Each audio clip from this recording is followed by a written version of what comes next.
Kerala story Doordarshan पर चला दी गई है। ऐसे में भाजपा पर ये आरोप लगाया कि वो चुनाव को प्रभावित करने का काम कर रही है। ये और ऐसी पार्टी को यदि वो सरकार में है तो उसको प्रताड़ित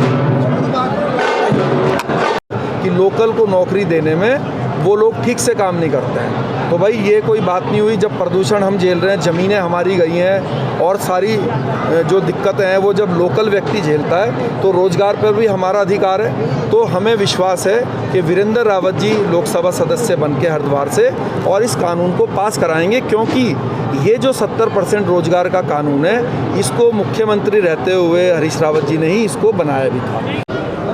कि कांग्रेस जनों को और कांग्रेस कमेटी को बहुत बधाई देता हूँ। उन्होंने बहुत शानदार शुभारंभ करवाया कांग्रेस कार्यालय का, चुनाव कार्यालय का। विशाल भीड़ यहाँ जमा हुई, कार्यकर्ताओं का बहुत हजूम उमड़ करके आया और इससे एक नया जोश कांग्रेस के अंदर पैदा हुआ। क्या मुद्दे रहेंगे चुनाव को लेकर सर? चुनाव को लेकर क्या मुद्दे रहेंगे कांग्रेस पार्टी? चुनाव में महंगाई एक बड़ा मुद्दा है, बेरोजगारी बढ़ गई है, भ्रष्टाचार निरंतर बढ़ गया है, दलितों पर अत्याचार हो रहा है, उन पर अत्याचार बढ़ा है, आरक्षण लागू नहीं हो रहा है, संविधान खतरे में है।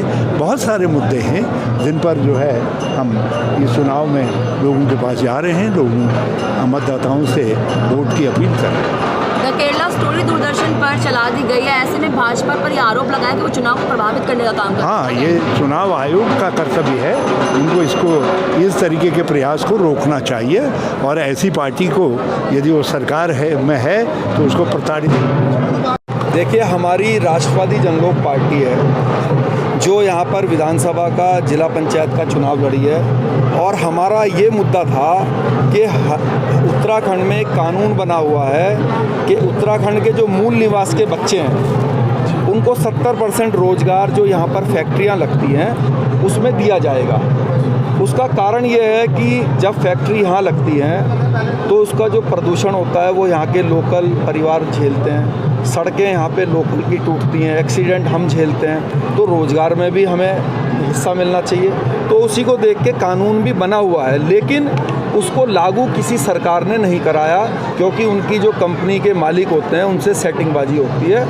तो 20 से 30% ही रोज़गार यहाँ पे दिया हुआ है, जिसके लिए हमने आंदोलन चलाया, हरिद्वार में सचिवालय का घेराव किया, लेकिन किसी ने उसको लागू नहीं कराया।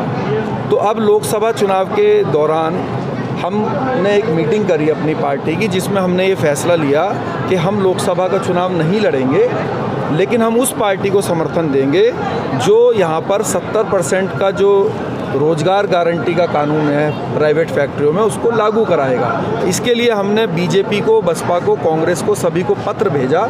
सिर्फ वीरेंद्र रावत जी ने हमारे पत्र का जवाब दिया और वादा किया कि हम इसको लागू कराएंगे अगर हम हरिद्वार के सांसद बनते हैं। तो अगर ये लागू होता है कानून तो आपकी जानकारी के लिए बता दूं, हरिद्वार के अंदर एक भी परिवार, एक भी बच्चा बेरोजगार नहीं रहेगा, क्योंकि 5000 से भी ज़्यादा फैक्ट्रियां हरिद्वार ज़िले में हैं। लेकिन कितना दुख की बात है कि उसके अंदर मात्र 20% ही बच्चों को रोज़गार उत्तराखंड के मिलता है और सभी को बाहर से फैक्ट्री जो है जॉब देते हैं। उसका कारण फैक्ट्री वाले ये बताते हैं कि लोकल को नौकरी देने में वो लोग ठीक से काम नहीं करते हैं। तो भाई ये कोई बात नहीं हुई जब प्रदूषण हम झेल रहे हैं, ज़मीनें हमारी गई हैं और सारी जो दिक्कतें हैं वो जब लोकल व्यक्ति झेलता है तो रोज़गार पर भी हमारा अधिकार है। तो हमें विश्वास है कि वीरेंद्र रावत जी लोकसभा सदस्य बन के हरिद्वार से और इस कानून को पास कराएंगे, क्योंकि ये जो 70% रोज़गार का कानून है इसको मुख्यमंत्री रहते हुए हरीश रावत जी ने ही इसको बनाया भी था। तो आज जो है हमारे जो मुख्य पदाधिकारी हैं, जिसमें रविपाल सैनी जी हैं जो कि अभी मौजूदा